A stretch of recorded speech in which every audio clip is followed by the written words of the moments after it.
காலேஜில் இருக்கும்போது அந்த லைஃப்பை நம்ம என்ஜாய் பண்ணுறதே கிடையாது. எப்படா இந்த காலேஜ் லைஃப் முடியும் அப்படின்ற ஒரு ஃபேஸில் தான் நம்ம இருப்போம். பட் ஒன்ஸ் அதை விட்டு வெளியில் வந்துட்டோம்னு பார்த்தீங்கன்னா உங்கள் கேன்டீன்லேயே கேவலமாக ஒரு சமோசா இருக்கும். அந்த சமோசாவை கூட நீங்கள் மிஸ் பண்ண ஸ்டார்ட் பண்ணுவீங்க. எஸ், நம்ம காலேஜுக்குள்ளே இருக்கிற வரைக்கும் பார்த்தீங்கன்னா அதோட அருமை புரியாது அப்படின்னு நிறைய பேர் சொல்லுவாங்கல்ல. எஸ், அது உண்மைதான். அந்த காலேஜுக்குள்ளே இருக்கிற வரைக்கும் நம்ம என்னென்ன பியூட்டிஃபுல்லான ஃபேஸஸ் இருக்குன்ற எதுவுமே ரியலைஸ் பண்ண மாட்டோம். பட் அதை விட்டு வெளியில் வந்தக்கப்புறம் தான் எவ்வளோ பியூட்டிஃபுல்லான ஒரு ஃபேஸில் நம்ம இருந்திருக்கோம், அதை மிஸ் பண்ணிட்டோன்ற ஒரு ஃபேஸே நம்ம வந்து ஃபீல் பண்ண ஆரம்பிப்போம். திடீர்னு பார்த்தா ஒரு நாளைக்கு காலைல 8 மணிக்கு எந்திரிக்கிறப்ப ரொம்ப பீஸ்ஃபுல்லாக தெரியும். காலேஜ் இல்லை, வீட்டிலே எதுவும் சொல்லலை, ஒரு நாள் ஃபுல்லாக நம்ம கண்ட்ரோலில் இருக்கிற மாதிரி இருக்கும். எதுக்கும் எந்திரிச்சு ஓட தேவையில்ல அப்படின்ற மாதிரி இருக்கும். அண்ட் என்னோட காலேஜ் லைஃப் வச்சுட்டு இந்த வீடியோ ஃபுல்லாக எப்படிலாம் காலேஜ் லைஃப் இருக்கும் அப்படின்றத வந்து நான் இந்த வீடியோவில் பேச போகிறேன். ஒரு ரீவைண்ட் மாதிரி வச்சுக்கோங்களேன். இதில் நம்ம பார்க்க வேண்டிய விஷயம் பார்த்தீங்கன்னா எக்ஸ்பெக்டேஷன்ஸ் விசஸ் ரியாலிட்டி.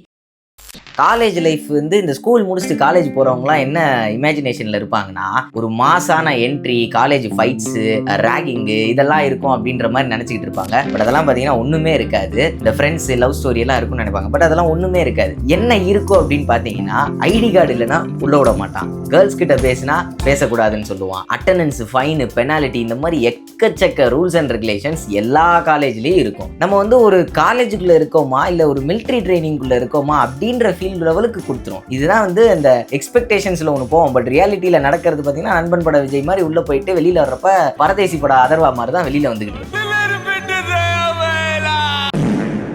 அண்ட் எல்லா காலேஜ்லேயும் ஒரு சில கேட்டகரிஸ் ஆஃப் கேங் இருக்கும். அது எல்லா காலேஜ்லையும் எல்லா கேங்லேயும் இருக்கும். என்னென்ன கேங்லாம் பார்த்தீங்கன்னா, படிக்கலைன்னு சொல்லுவான், இல்லை மச்சான் இன்னைக்கு என்ன எக்ஸாமே தெரியாதுடா, இன்னைக்கு எக்ஸாமாடான்னு கேட்குற ஒருத்தர் இருப்பான், ஃபிலாசபர் இருப்பான், தூங்கு மூஞ்சி ஒருத்தர் இருப்பான், டாப்பர் ஒருத்தர் இருப்பான், ஜோக்கர் இருப்பான். இந்த மாதிரி எக்கச்சக்க கேட்டகரியில் எல்லா கேட்டகரியிலையும் ஒரு கேங்கில் ஒரு ஆள் கண்டிப்பாக இருந்தே ஆவான். எல்லா காலேஜ்லையும் பார்த்தீங்கன்னா ஒரு ப்ரொஃபஸரும் இருப்பார். தானோஸுக்கு இன்ஃபினிட்டி ஸ்டோன் எவ்வளோ முக்கியமோ அதே மாதிரி அந்த லெக்சரருக்கு பார்த்தீங்கன்னா அட்டெண்டன்ஸ் முக்கியம். அந்த அட்டெண்டன்ஸ் மட்டும் இல்லைன்னா அப்போ கொன்று வேண்டான்ற மாதிரி இருக்கும். எதுக்கு எடுத்தாலும் அட்டெண்டன்ஸ்ன்ற மாதிரி தான் இருக்கும்.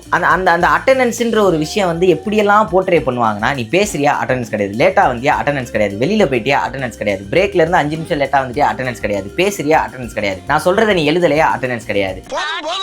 லிஸ்ட் பெருசா போய்கிட்டு இருக்கு. எல்லாத்துக்குமே இந்த அட்டெண்டன்ஸ்ல தான் கை வைப்பாங்க. ஏன்னா அட்டெண்டன்ஸ்ல கை வச்சா மட்டும்தான் உங்ககிட்ட இருந்து ஃபைனு, பெனால்ட்டிலாம் புடுங்க முடியும்.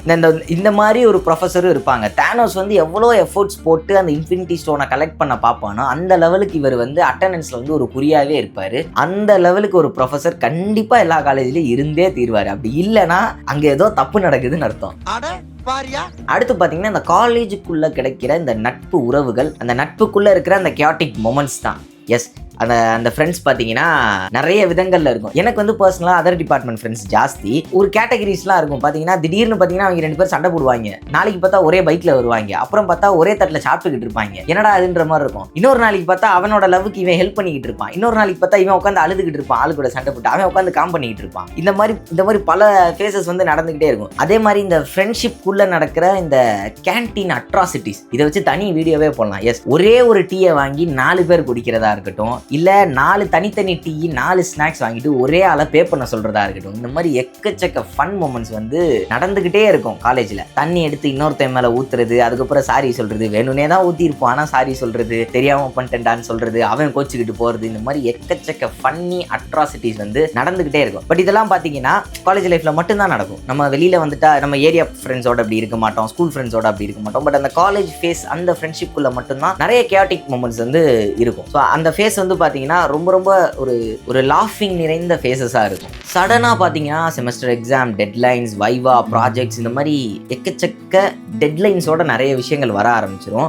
ஒரு கேன்டீனில் வந்து 10 ரூபாய்க்கு சமோசா வாங்கி சாப்பிட்ருப்போம். அதுவே நம்மளுக்கு வந்து காஸ்ட்லியாக ஃபீல் ஆயிருக்கும். ஆஃப்டர் காலேஜ் வந்து இப்போ நான் 100 ரூபாய்க்கு உட்காந்து ஒரு கஃபேல காஃபி குடிச்சா கூட ஒரு எம்டினஸாக ஃபீல் ஆகுது. அப்போ தான் எனக்கு ஃபீல் ஆச்சு, college life is not only about marks and attendance. அது வந்து ஒரு phase. It was about growing up without realising we are growing up அப்படின்ற மாதிரி எனக்கு ஃபீல் ஆச்சு. அதே மாதிரி இந்த காலேஜ்லாம் பார்த்தீங்கன்னா மூவில வந்து ரொம்ப கலர்ஃபுல்லாக காட்டியிருப்பாங்க. ரியல் லைஃப்ல பார்த்தீங்கன்னா காலேஜ் வந்து எப்போ கலர்ஃபுல்லாக இருக்கும்னா அதை விட்டு வெளில வந்தக்கப்புறம் தான் அந்த கலர்ஃபுல்னஸே நமக்கு தெரியும். அது வரைக்கும் பார்த்தீங்கன்னா நம்ம காலேஜ் உள்ள இருக்கிற வரைக்கும் ஒரு பிளர்ரியா, மெஸ்ஸியா, என்ன பண்றோம் ஏது பண்றோம் எதுவுமே தெரியாது. பட் அப்படிதான் இருக்கும். நண்பன் படத்துல வந்து விஜய் ஒரு டைலாக் சொல்லுவாரு, pursue excellence, success will follow அப்படின்னு சொல்லுவாரு. பட் ரியல் லைஃப்ல இந்த காலேஜ் லைஃப்ல எல்லாம் பார்த்தீங்கன்னா நம்ம பர்சியூ பண்றதே எதுவா இருக்கும்னா மார்க்ஸ் அண்ட் அட்டெண்டன்ஸ் மட்டும் தான் இருக்கும். டிகிரி வேணா ஃபாலோ பண்ணுமே தவிர சக்ஸஸ் எல்லாம் ஃபாலோ பண்ணாது. ஒரு டைம்ல பாத்தீங்கன்னா காலேஜ் லைஃப் வந்து முடிஞ்சதுக்கப்புறம் எப்படி அந்த 3-4 வருஷம் பாஸ் ஆச்சுன்னே தெரியாது. சடனா பார்த்தா முடிஞ்சிடும். நம்மளும் வளர்ந்துருப்போம். 3-4 வயசு வந்து நம்மளுக்கு பெரியவங்களாயிடுவோம் நம்ம. பட் அதெல்லாம் ரியலைஸே ஆகாது. பட் என்னென்னலாம் நம்ம அடுத்து மிஸ் பண்ண ஸ்டார்ட் பண்ணுவோம்னா, அந்த காலேஜ் லைஃப் முடிஞ்ச ஒரு 2-3 மாசம் வந்து ஒண்ணுமே தெரியாது. நம்ம ரொம்ப ஃப்ரீடமா இருக்கிற மாதிரி தெரியும். ஒரு எந்திரிக்கிறதுக்கான பர்பஸே இருக்காது. எதுக்கு காலையில எந்திரிச்சு சீக்கிரம் குளிச்சுட்டு சாப்பிடணும், பொறுமையா இப்போ 9-10 மணிக்கு எந்திரிப்போன்ற ஃபீல் தான் இருக்கும். பட் ஒன்ஸ் நீங்க அந்த 3-4 மாசத்தை கடந்துட்டீங்க அப்படின்னா, காலையில பஸ் சேஸ் பண்றதை மிஸ் பண்ண ஆரம்பிச்சிருவீங்க. ஃப்ரெண்டோட அசைன்மெண்ட்டை காப்பி பண்றதை மிஸ் பண்ண ஆரம்பிச்சிருவீங்க. ப்ராஜெக்ட்ஸை வந்து காப்பி பண்றதை மிஸ் பண்ணுவீங்க. திடீர்னு பார்த்தா ஒரு போரிங்கான ஸ்டாஃப் எல்லாம் வந்து லைஃப் அட்வைஸ் கொடுப்பாரு. காலேஜை விட்டு வெளில போனா இதெல்லாம் பண்ணு, ஹையர் ஸ்டடீஸ் பண்ணு, இந்த ஊருக்குலாம் போ அப்படின்னு வந்து லைஃப் அட்வைஸ் கொடுப்பாரு. காலேஜை ஏன் பங்க் அடிக்கிறோம், பங்க் அடிச்சுட்டு வந்து கட் அடிச்சுட்டு படத்துக்கு போறதா இருக்கட்டும், இது எல்லாத்தையும் நம்ம மிஸ் பண்ண ஸ்டார்ட் பண்ணிடுவோம். என்னை பொறுத்த வரைக்கும் college was never perfect. Yes, என்னை சுற்றி இருக்கிறவங்களா இருக்கட்டும், வெவ்வேறு காலேஜ் ஃப்ரெண்ட்ஸாக இருக்கட்டும், யாருமே வந்து இட் வாஸ் பர்ஃபெக்ட் அப்படின்னு சொன்னதே கிடையாது. எனக்கும் நான் சொல்கிறேன், college life was not perfect, but for me it was real. எனக்கு அது ரொம்ப ரியலாக இருந்துச்சு. எஸ், நான் வந்து நானாக இருந்தேன், நிறைய சிரித்தேன், நிறைய சண்டை போட்டேன், நிறைய ஹார்ட் பிரேக்ஸ் இருந்திருக்கு, எல்லா லைஃப்லையும் இருக்கும். இதெல்லாம் வந்து கடந்து தான் நீங்கள் வருவீங்க. காலேஜில் இப்போ யாராச்சும் இருக்கீங்க அப்படின்னா தயவு செஞ்சு அந்த ஃபேஸை வந்து என்ஜாய் பண்ணுங்க. ஹார்ட் பிரேக்ஸாக இருக்கட்டும், ஃபைட்ஸாக இருக்கட்டும், என்ஜாய் பண்ணுங்க. லைக் என்ஜாய் மீன்ஸ் என்ன, எல்லாத்தையும் சிரிச்சு கடந்து போக சொல்லலை. இதுவும் ஒரு ஃபேஸ், இப்படியும் ஒரு ஃபேஸ் இருக்கும். பட் எல்லா ஹார்ட் பிரேக்ஸும் சண்டையும் வந்து விட்டுட்டு போகணும் அப்படின்ற ஒரு விஷயத்துக்காக மட்டும் இருக்காது. நீங்க க்ரோ ஆகணும், உங்களுக்கும் ஒரு மெச்சூரிட்டி வரணுன்றதுக்காகவும் நிறைய ஃபைட்ஸ் நடக்கும், நிறைய ஹார்ட் பிரேக்ஸ் நடக்கும். ஸோ இதெல்லாம் வந்து அந்தந்த ஃபேஸை வந்து அப்படியே நிதானமாக கிளாரிட்டியோட என்ஜாய் பண்ணுங்க. ஸோ அதுதான் காலேஜ் லைஃப். என்னோட ஒரு ரீவைன் மாதிரி இருக்கட்டும். என்னோட காலேஜ் லைஃப்ல நான் என்னென்ன பண்ணேன் அப்படின்ற ஒரு சின்ன ரீவைன் மாதிரி இருக்கட்டும். உங்க லைஃப்ல நீங்க என்னென்ன பண்ணீங்க அப்படின்றத வந்து கீழே கமெண்ட் பாக்ஸ்ல லீவ் பண்ணுங்க. நீங்களும் காலேஜ் படிச்சுக்கிட்டு இருந்தீங்கன்னா ஏதாவது ஒரு சம்பவம் உங்க ஃப்ரெண்ட்ஷிப்லயா இருக்கட்டும், இல்லை எக்ஸ்பெக்டேஷன்ஸ் ரியாலிட்டி இந்த மாதிரி ஏதாச்சும் நடந்திருக்குங்க, அது கீழே கமெண்ட் பாக்ஸ்ல லீவ் பண்ணுங்க. நானும் படிச்சு தெரிஞ்சுக்கிறேன். அடுத்தவங்களோட பெர்ஸ்பெக்டிவ் எப்படி இருக்குன்னு நானும் தெரிஞ்சுக்கிறேன். Until then, see you in the next video. This is Sudarshan signing off.